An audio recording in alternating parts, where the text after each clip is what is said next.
Journalists are kept under close surveillance.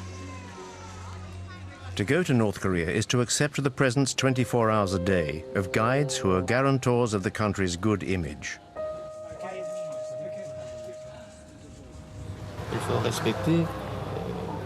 The law must be respected. We do not allow French journalists to go out alone. Our country, North Korea, does not like the French. Why? Because they took part in anti-North Korean operations. There never were any French operations against North Korea. But in Pyongyang's eyes, every foreigner is a potential enemy who has to be closely watched. It's the sworn duty of each guide to chaperone the visitor and regurgitate the regime's propaganda. Even these official North Korean guides may not be filmed. During our stay, we will be confined to our Pyongyang hotel, with absolutely no chance of being allowed to go out into the city unaccompanied. So, Mr. Han, what are we going to do? What now? Going for a stroll. Where? Here. In the hotel? Yes, in the hotel. Maybe we could go into town. No.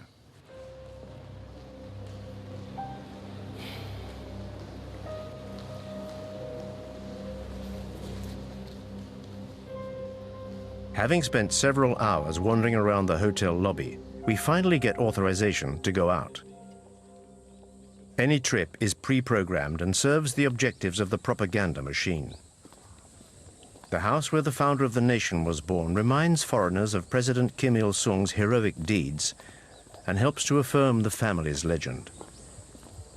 When she was 14 years old, the president left his native home, Mangyongdae, firmly determined not to return before Korea became independent. Since then, the president led the 20-year-long arduous anti-Japanese armed struggle to a shining victory and finally liberated our country. So our country... Hundreds of North Korean soldiers are taking part in a mandatory pilgrimage to honor the eternal president's memory. From the grandfather, Kim Il-sung, to the present incumbent, his grandson, Kim Jong-un, the leaders are as one in official pronouncements. Well, we now have the respected Comrade Kim Jong-un as our supreme commander. He is exactly like the President Kim Il-sung and the great General Kim Jong-il in his ideal leadership and in his humanity. So our Korea will always emerge victorious in the future too, under the wise leadership of the respected Marshal Kim Jong-un.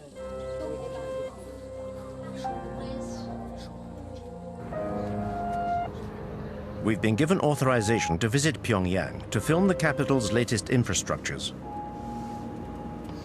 The authorities are keen to airbrush the image usually associated with this country: a totalitarian regime, a family dynasty, and brutal repression. This shiny, brand new hospital is exactly the sort of publicity the regime wants. On the 3rd of November last year, Marshal Kim Jong-un visited our hospital. He was very happy. He said he felt like he was walking into a palace. Look at that chandelier up there.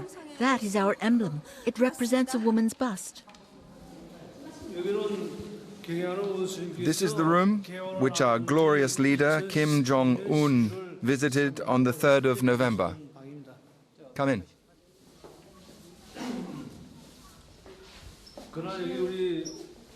This is the bed the Marshal sat on when he came here. He asked how long the patients stay here. And Marshal Kim Jong-un sent us this 42-inch television the day after his visit. So you sleep here, is that right? You're a patient here? Yes. Do you speak French? A little. What a stroke of luck. The first patient we meet and she speaks French. How much longer are you going to be staying here? A week should be enough, I think. Wearing her hospital clothes, this patient is giving the performance of her life in this well-directed play.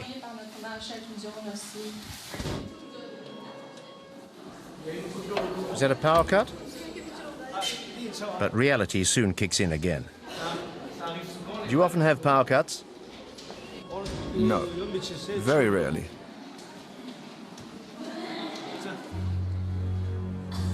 The hospital's employees do their best to remain unmoved by such events.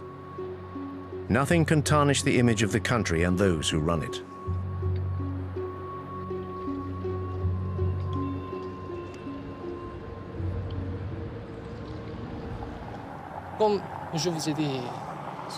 As I said to you this morning, our country is at loggerheads with the USA, Japan, and South Korea.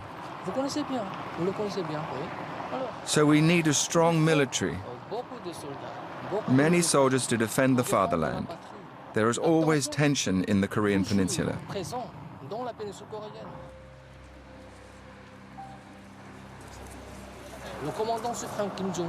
And Commander Kim Jong-un is very young. He has declared, if our enemies dare to light even the smallest fuse of a war,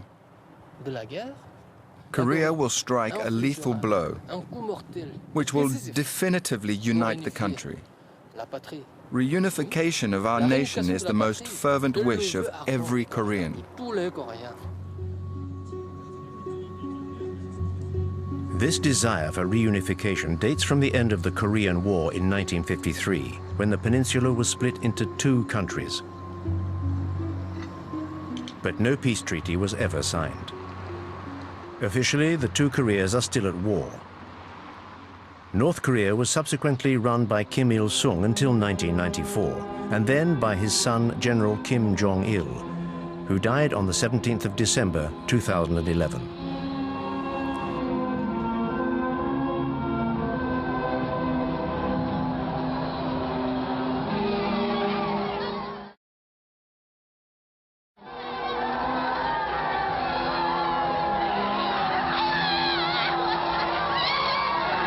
Kim Jong-un, son of the late Kim Jong-il, has been in power for 3 years. In life or in death, the Kim dynasty's power over 24 million North Koreans endures.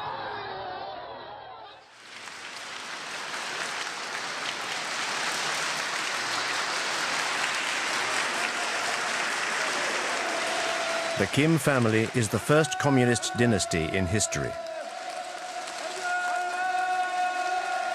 The new incumbent was presented to the people as a natural successor. Barely 30 years old, Kim Jong-un was quickly awarded the titles of Supreme Commander and then Marshal, and set about consolidating his power. Kim Jong-un's accession to power gave birth to a new hope in the hearts of the North Korean people.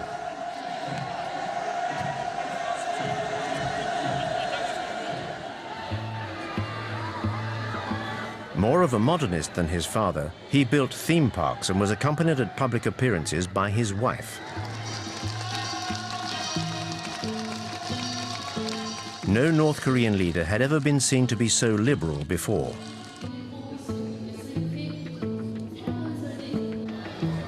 Kim Jong-un cultivated his image right down to his posture, which was designed to be reminiscent of his grandfather's.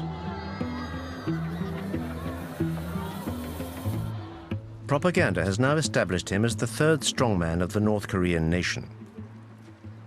The leader is the country's brain and the people are its body. Our guide is here to remind us of this. Marshal Kim Jong-un is exactly like General Kim Jong-il in his human virtues, his political leadership, and his philosophy. Therefore, everybody respects and idolizes him.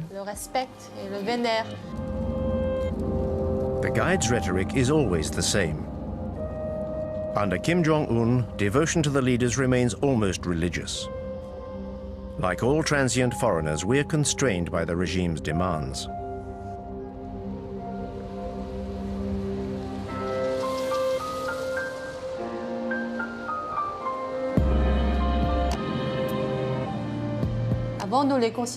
Before, we thought of them as leaders or heads of state. Now we think of them as our family's fathers, be it children or old people, be it men or women. The entire Korean nation considers them to be our fathers. In his 3 years of absolute power, Marshal Kim Jong-un, like his father and grandfather before him, has become part of the intimate fabric of Korean families. This retired scientist and her granddaughter are typical of this devotion to the regime. What are your feelings towards the Marshal? Like everyone else, I feel that Marshal Kim Jong-un is the embodiment of our destiny. He is our future and a father to us all. You foreigners could never understand how much we venerate our Marshal. The whole Korean population places its future and destiny in his hands. It is thanks to Marshal Kim Jong-un that I am wealthy and can live like this. In fact, maybe you know the song which speaks of the rise of our young nation and tells how our country will be built by the people under the guidance of Comrade Kim Jong-un. Thanks to him, our future will be brilliant and socialism will triumph.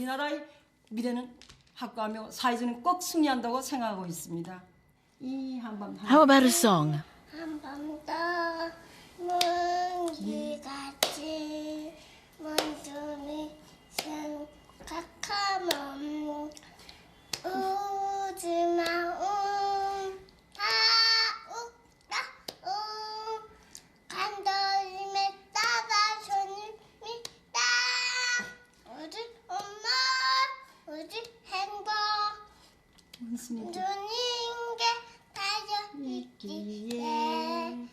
아침 저녁 소원은 하나 원수님의 안녕입니다. You see, even little children miss the Marshal, so they salute him in their songs. Your granddaughter who just sang, she's 2 years old. What kind of future do you want for her? What kind of country will she live in? I feel sure that she will live in a strong and prosperous country that will incarnate the might of Mount Baekdu. That she will live in a world where she will have no cause to envy others.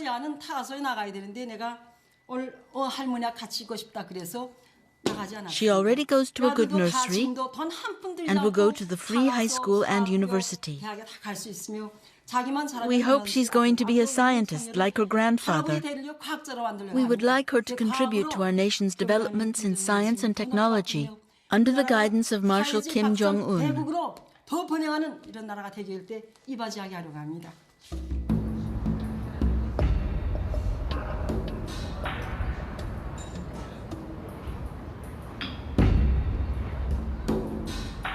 Under Kim Jong-un, the nation's future elite is being coached in Pyongyang's model schools. Here, the children of families close to the nucleus of power will one day become musical virtuosi. We teach the children piano, but out of 30 pupils, only a few will be selected for the National Academy of Music. Some will become pianists, and others will just become composers or singers.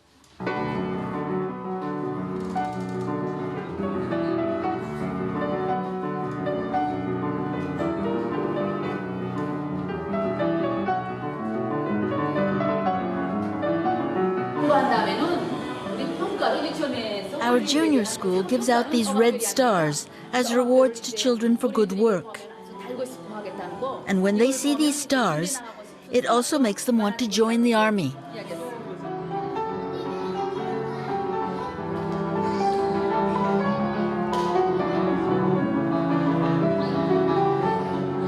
In this way, youth is molded to the regime's ideology from an early age and plays a vital role in its propaganda.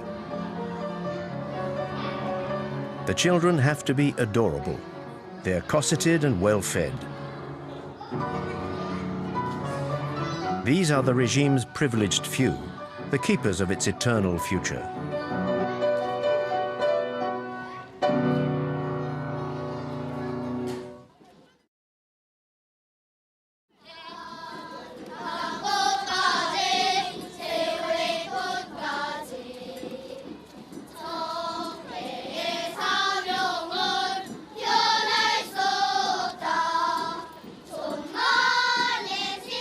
From infant school through to university, devotion to the leader seems unfailing.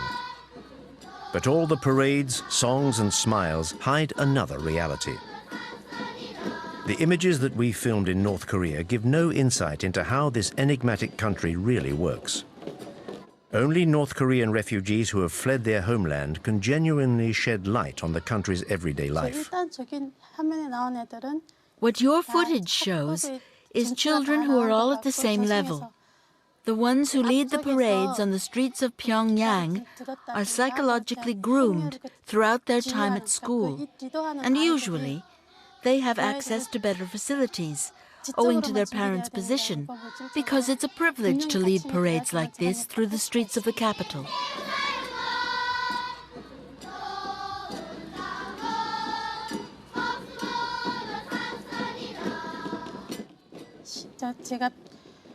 The difference between the kids from Pyongyang and the kids from the countryside is their size.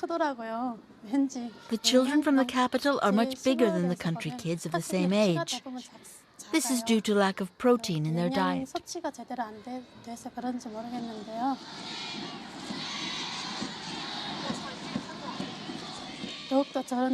Now a whole host of new songs glorifying Kim Jong-un is being taught to the children, and they teach them to us, their parents.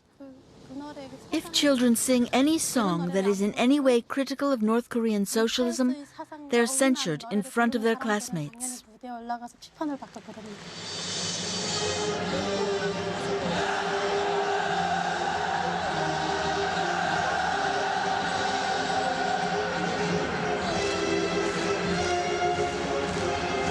This indoctrination of youth is an absolute priority. At the heart of this education lies a rabid patriotism.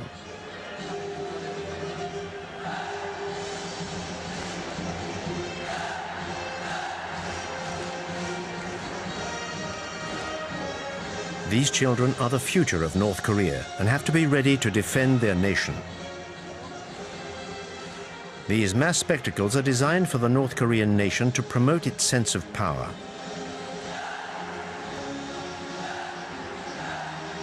These 20,000 young participants are all members of families fiercely loyal to the regime.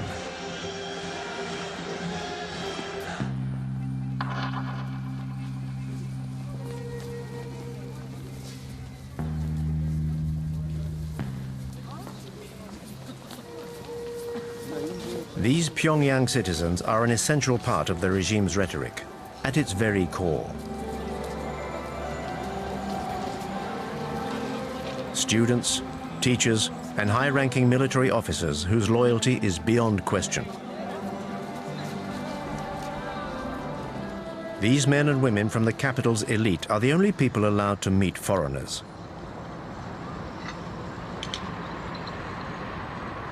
Like the Park family, a couple of university professors hand-picked by our guides.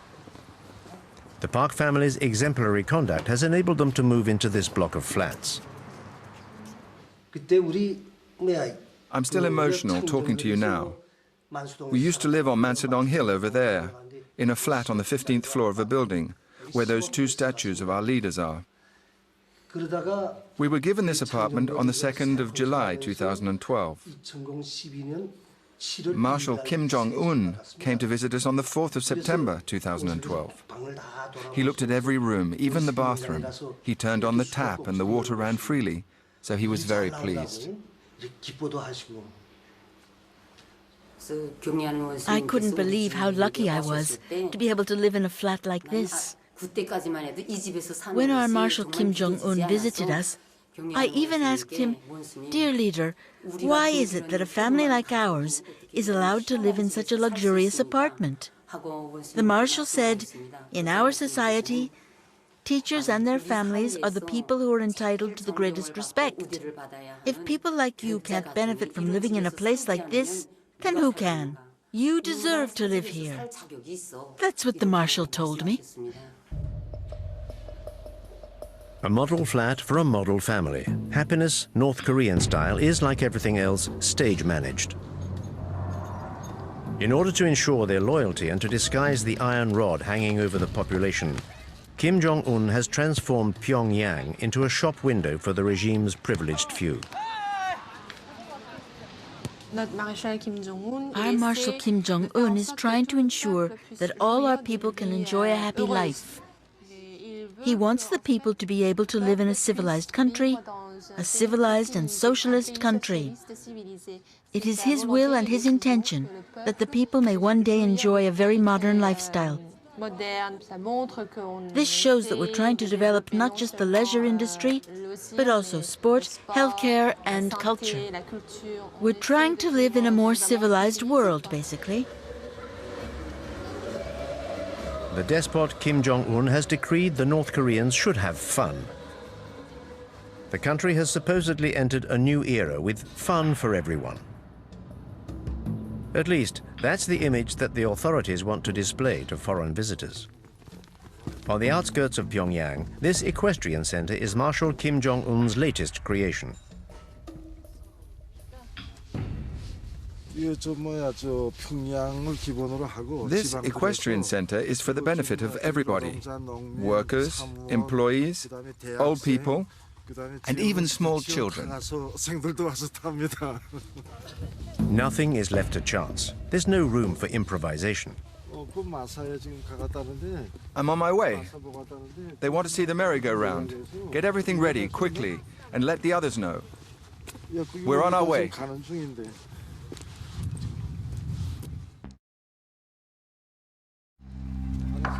The horse symbolizes North Korea's power. If you believe what the North Koreans say, the Kim family comes from a long line of horsemen. The legend surrounding the supreme leader continues. Between 1990 and today, Marshal Kim Jong-un got on a horse 300 times, advised and coached by General Kim Jong-il. He worked very hard at it. In order to become a great horseman, he studied and read many books which enabled him to master every aspect of horse riding. That's why he's such an expert now. The myth surrounding Kim Jong-un borders on the grotesque. Indoctrination seeps into every aspect of life. Our presence here serves to export this ultra-propaganda across the country's borders.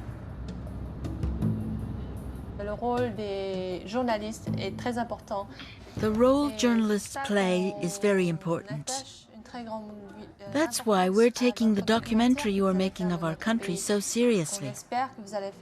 We hope that you will take what we have told you and turn it into a fair and objective documentary.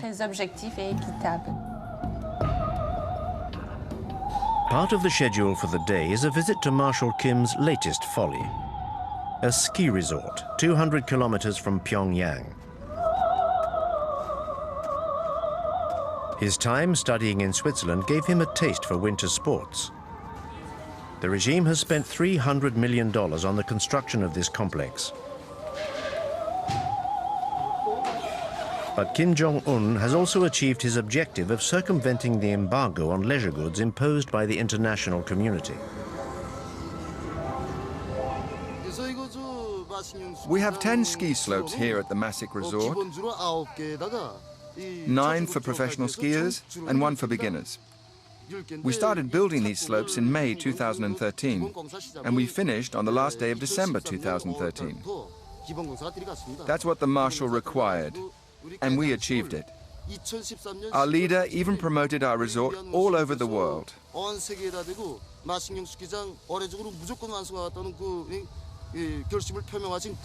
Skiing is part of our country's culture. And so Kim Jong-un wanted this resort built to develop our civilization.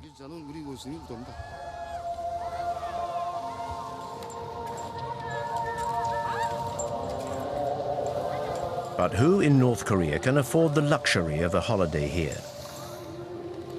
No one is willing to explain the circumstances of their stay here. The resort was designed with the people in mind, and the prices too have been set with the people in mind. In Marshal Kim Jong-un's socialist country, money remains a taboo subject. Only 5,000 North Koreans are estimated to have the means to use this resort.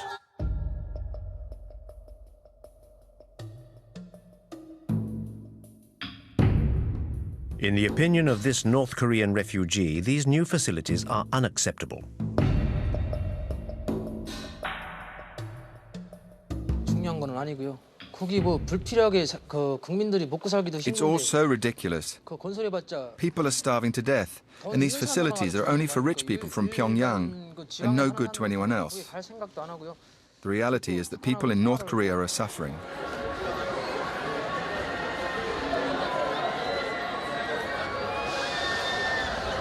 이런 건설하는 거 이런 거는 그냥 When I see all these leisure facilities being built, I think to myself that it's just to placate the people and show people abroad that the country is capable of achieving these things.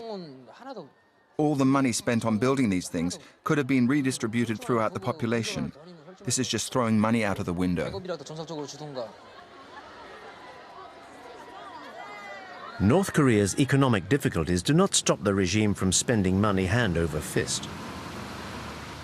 Every 2 years, Pyongyang puts on a film festival open to foreigners.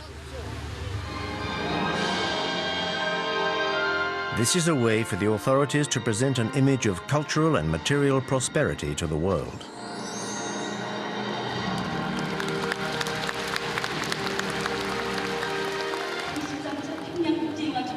We declare the 13th Pyongyang International Film Festival open.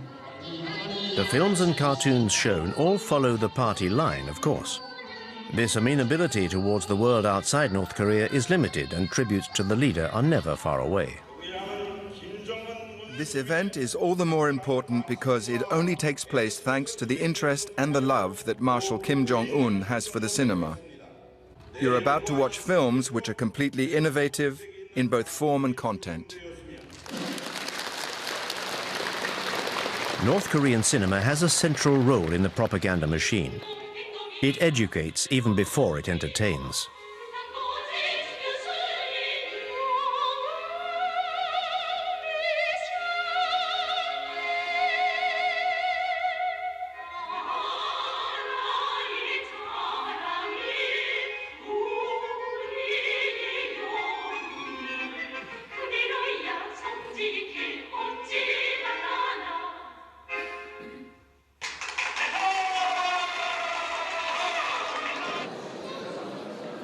The film festival also allows the regime to present itself in a good light, a message relentlessly driven home by the Ministry of Culture.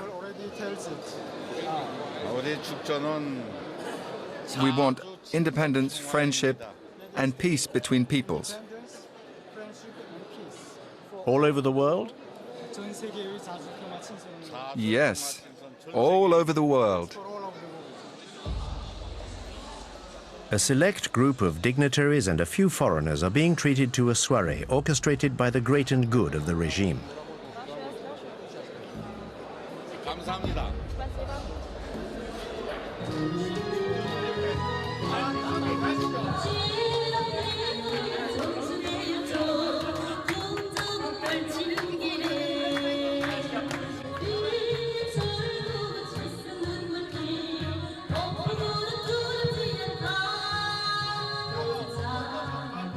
But behind this facade of a smiling, prosperous North Korea, the regime maintains control over every citizen's life.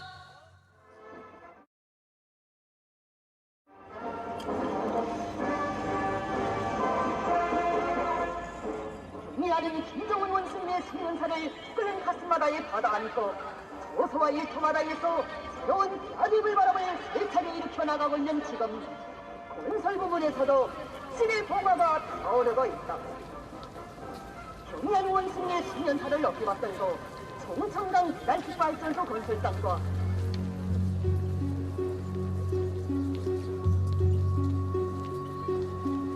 In this country of supreme leaders, even the smallest event is an opportunity to pay tribute to the leadership. Under North Korea's totalitarian system, there is no other choice.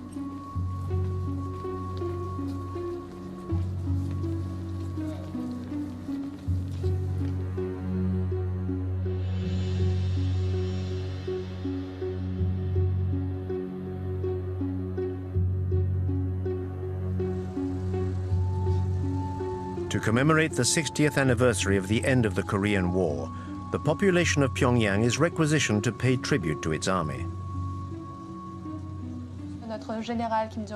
General Kim Jong-il said, "To safeguard our country, one can live without candy, but one cannot live without bullets." Our guide's words are directly influenced by the Songun doctrine, devised by the former leader Kim Jong-il, which gives the army the dominant role in building North Korea's socialism.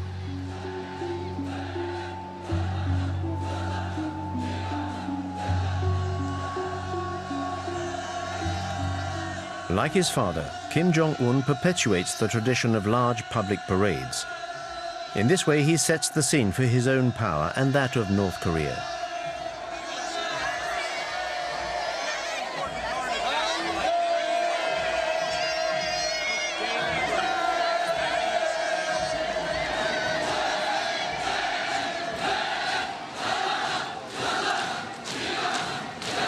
The army is the keystone of the regime, with 1 million North Koreans enlisted and 1/3 of the population reservists.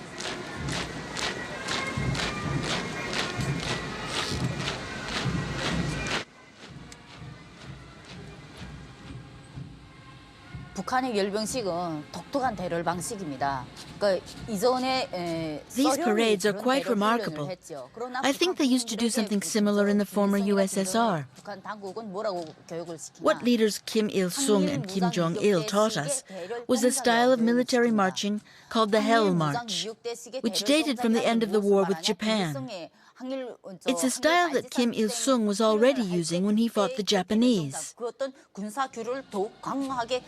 The idea is to intimidate the enemy. When you do a hopping goose step like that, it's rough on the stomach. When we trained, we were told to wear 2 leather belts done up very tightly under our belly. This pushed up your stomach, which you can imagine is very painful.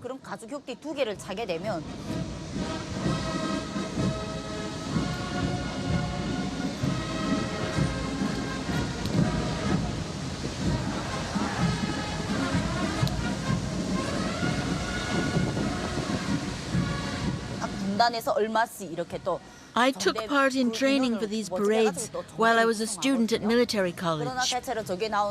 But a few days before the parade, I contracted paralysis in my legs because of the hopping. So I was unable to take part and had to go back to college. The training is extremely hard.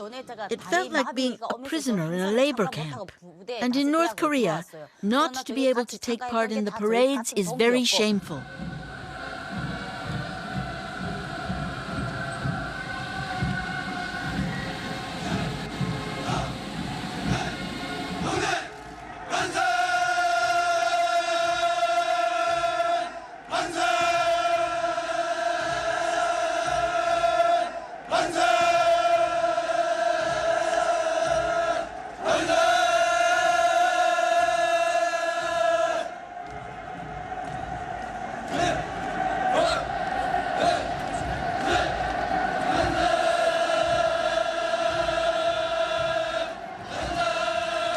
In order to establish his authority over the army and the party, Kim Jong-un took his inspiration from the darkest days of Stalinism. In December 2013, the young dictator began a violent purge of the state's apparatus. Any officials who could have got in his way were brutally eliminated, beginning with his own uncle, Jan Song-taek, who was very influential at the heart of the regime.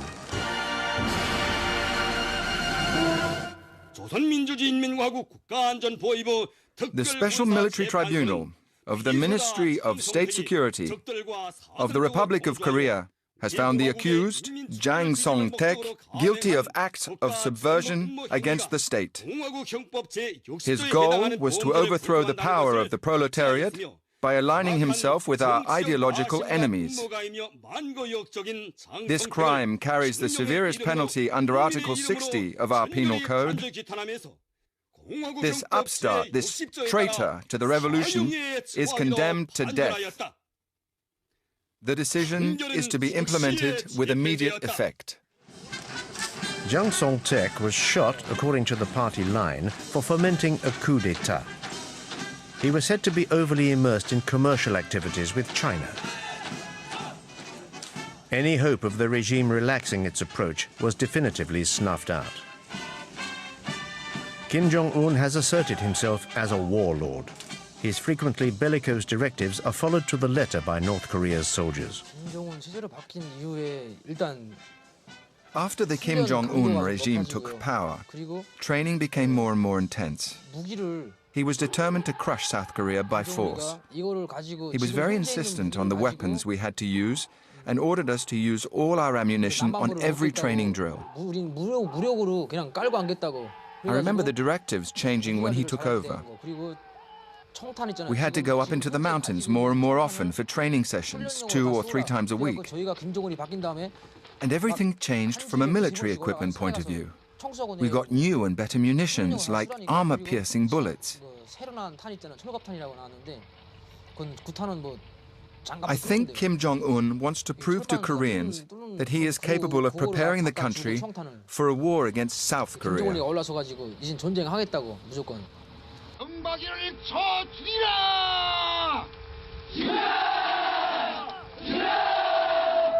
Marshal Kim Jong-un regularly challenges his southern neighbor and enemy. The regime's belligerent rhetoric goes hand in hand with provocative acts such as nuclear trials or military maneuvers. The state needs an enemy to justify the economic priority given to the military. This policy operates with no regard for the population, which outside Pyongyang is still vulnerable. Between 1994 and 1998, the country suffered its worst ever famine, which caused the deaths of hundreds of thousands of people. At that time, I was a soldier, and I had some serious health issues. I'd lost a lot of weight. I remember that opposite my barracks, there was a woman who used to deliver food to the Labour Party cells. I went to see the farm manager and pleaded with him to give me some apples. I said, "Give me an apple before I starve to death." So he said, "You can eat what you like when you're here, but you can't take anything with you. Otherwise, all the other soldiers will end up coming here and your superiors will confiscate your food." I lived on an apple in the morning and an apple in the evening for several months. Nowadays, there are no great famines, but lack of food is still the main thorn in the regime's side. A third of the country's population suffers from malnutrition and is dependent on a public food distribution system. L'État achète de la part des paysans The state buys cereals and other foodstuffs from the farmers at a low price à des prix bas, et puis and then redistributes them among the population.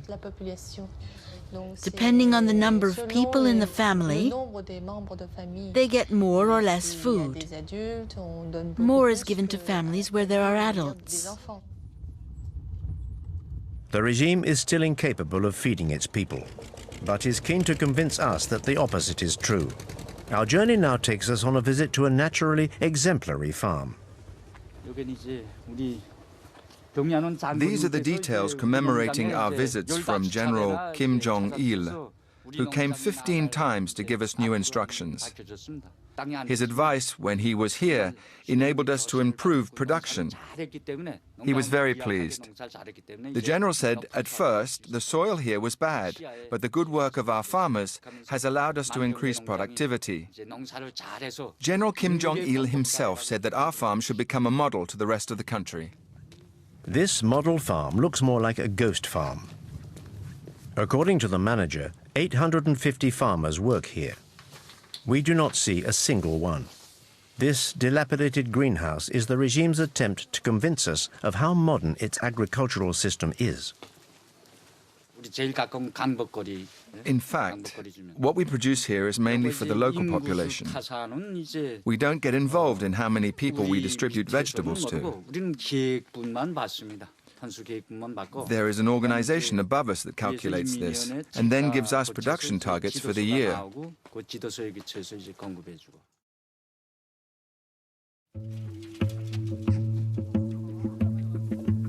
But the targets set by the authorities are unattainable. In order to help the farmers, the regime takes its inspiration from the Maoist model and sends the army into the fields. As soon as our training is over, we go into the country to work with the farmers. We usually help with pricking out rice or planting corn. Every regiment is billeted to a farm near its barracks. The commanding officer might say, this barracks, you go to this farm or whatever. After the corn harvest at the end of October or beginning of November, we return to barracks to start our winter training. In March 2012, Kim Jong-un introduced a reform which allowed farmers to keep half of what they grew. But a lack of fertilizer and farm tools prevents the country from being self-sufficient, and this fundamental principle remains out of reach.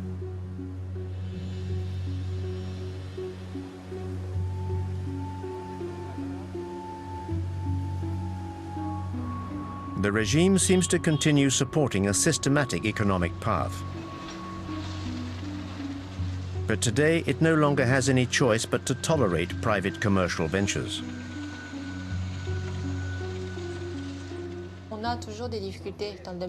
We still struggle economically. There are still obstacles to overcome, but under our marshal's leadership, everyone can enjoy a stable lifestyle.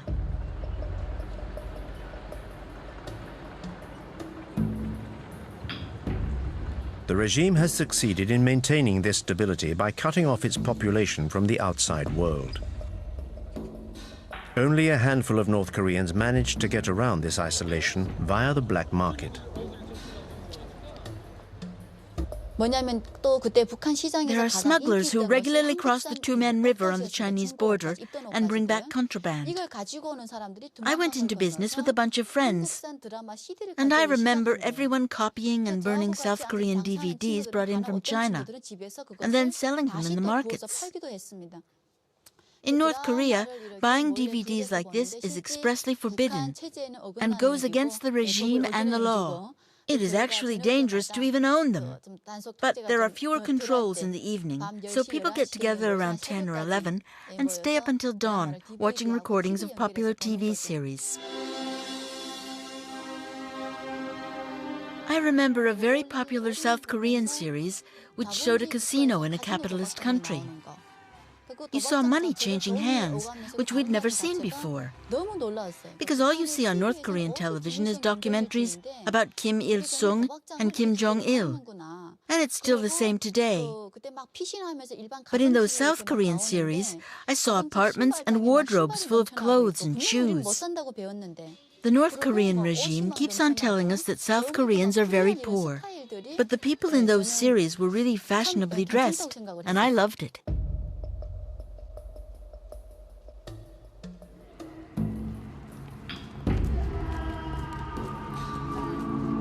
According to these refugees, this new merchant elite could be the catalyst for change within the country. This may explain why control over the population has increased since Kim Jong-un's accession to power. North Koreans have absolutely no chance of leaving the country legitimately. So despite the risk, many try clandestinely to cross the border into China.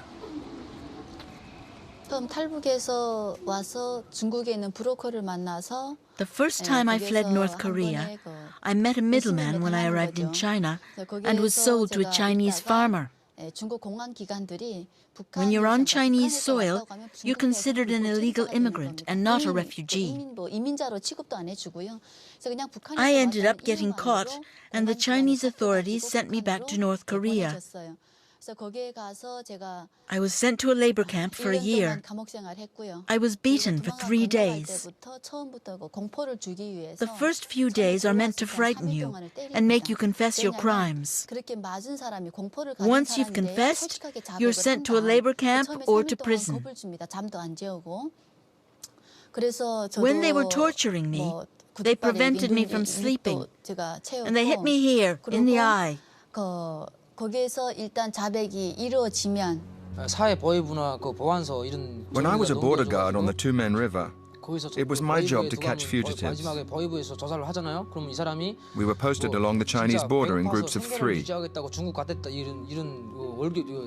When we caught a fugitive, we took them to our guard post, where we recorded the time and date at which we'd captured them. Then the fugitive was interrogated by our boss and transferred to the Department of Security. If the prisoner was starving, we could be lenient. Otherwise, they were sent straight to prison or the labor camp. All I did was hand them over to my superiors. We were rewarded for each fugitive we caught.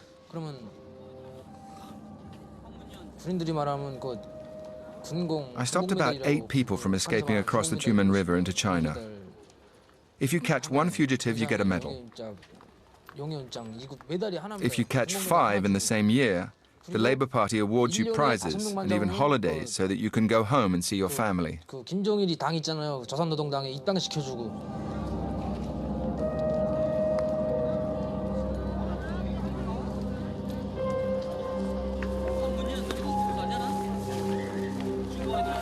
살아갈 길이 너무도 막연했어요. 그리고 이미 저는 Once I left prison, I wondered how I was going to carry on living with no identity. 국가 반역자로 이미 I was considered a traitor to the nation, so I had no future in North Korea. I tried to flee a second time. I had obtained contact details for a people trafficker while I was in prison. Thanks to him, I managed to cross the Tumen River between China and North Korea. With the fake passport he made me, I got on a boat to South Korea the following day.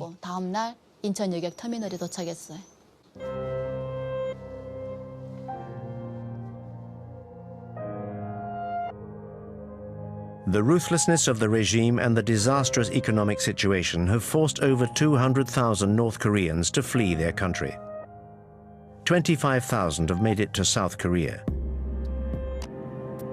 Despite some early hope, Kim Jong-un's accession to power has not changed the nature of the regime. Never before has the contrast between the reality of this country and the image it tries to portray been so glaringly obvious.